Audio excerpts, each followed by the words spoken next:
In this lesson, we'll define and explain the key components of an uptrend.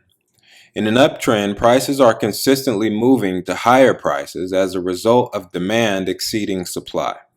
It continues to reflect that an imbalance exists where the number of sellers becomes zero and buyers continue to buy at higher prices because they want to own the security and they're willing to pay a higher price. The buyers are in control during an uptrend. The swing lows are holding the security up from dropping to lower prices. Now, one of the hallmarks noted in an uptrend are higher highs and higher lows. Helping that happen is the strong impulse moves and up segments, as well as the mild corrections, either down or sideways segments. With uptrends, we look to buy in qualified demand zones. One question we might ask, when does an uptrend officially begin? An uptrend always starts with a low, makes a high, has a pullback or a mild correction, making a higher or equal low. The moment the price is mathematically higher than the previous high, the uptrend has officially begun.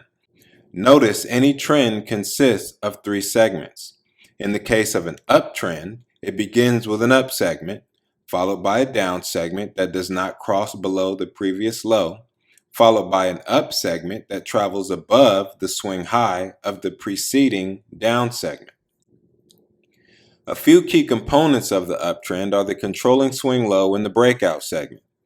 Uptrends occur because institutions are buying and a large flow of money is to the upside. As price trends up, the lows become equal or higher, showing buyers are controlling a certain price level and moving the markets higher. Therefore, the lows control. The controlling swing low of an uptrend is, by definition, the higher low. Looking at these candlesticks, we see we have an uptrend. From the low to the high, from the high to the higher low, and then price crosses above the high. A breakout occurs. When the breakout occurs, the higher low becomes the swing or pivot in control of that uptrend. The trend is controlled by that higher low because if price falls below that point, then the trend is discontinued. And we'll learn more about discontinued trends in the following lesson. Just keep in mind that the controlling swing low of the uptrend is very significant to us and our determination of the trend in the current market environment. Since an uptrend may have multiple swing lows, the controlling swing low of an uptrend is always going to be the lowest swing low that is located between the nearest high and the breakout of that high. The breakout portion of the uptrend is the impulsion phase that is connected to the controlling swing low. It is the entire up segment starting from the controlling swing low to the following swing high. Determining the breakout segment of the trend is particularly important because it will play into our strategic decision about where we want to find demand zones to join the trend. So while an uptrend always begins with a low, it is not official until price makes a higher or equal low and a breakout occurs above the previous high. For a confirmed uptrend, we define the controlling swing low and the breakout segment. When combined with supply and demand zones, will determine where we engage an uptrending market. So if we look at this chart over here on the right, okay, as you can see, this is Apple, and I've identified three rally-based rallies. All right, so let's look at this. We start with a low, we pull up to make a high. This is segment one. All right, from the high, pulls back, making a higher low. This is segment two.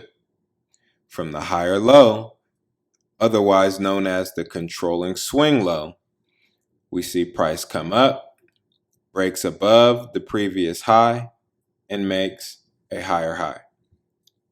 When we say that the lows control, we say that because if price leaves this point, comes up, and then falls below that point, the uptrend is discontinued. And again, we'll get into that in the next lesson. This is a controlling swing low also because If price leaves this point and gets past the previous high, the uptrend is continuing or confirmed. All right.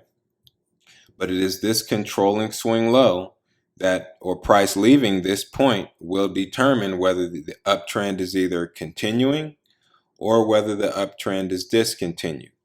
So if we follow from here, from the higher low, it makes a higher high, it pulls back, and then it stops. If it were to fall below the higher low, the uptrend is discontinued.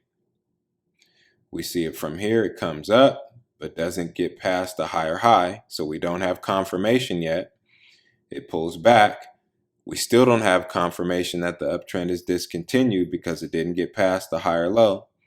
Comes up again, doesn't get past the higher high, still no confirmation.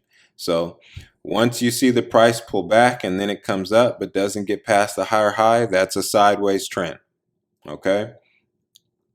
Pulls back, still in the sideways trend, comes up, still sideways, pulls back, up, still sideways, pulls back, and then finally, in this segment here, breaks above the higher high, the uptrend is continuing.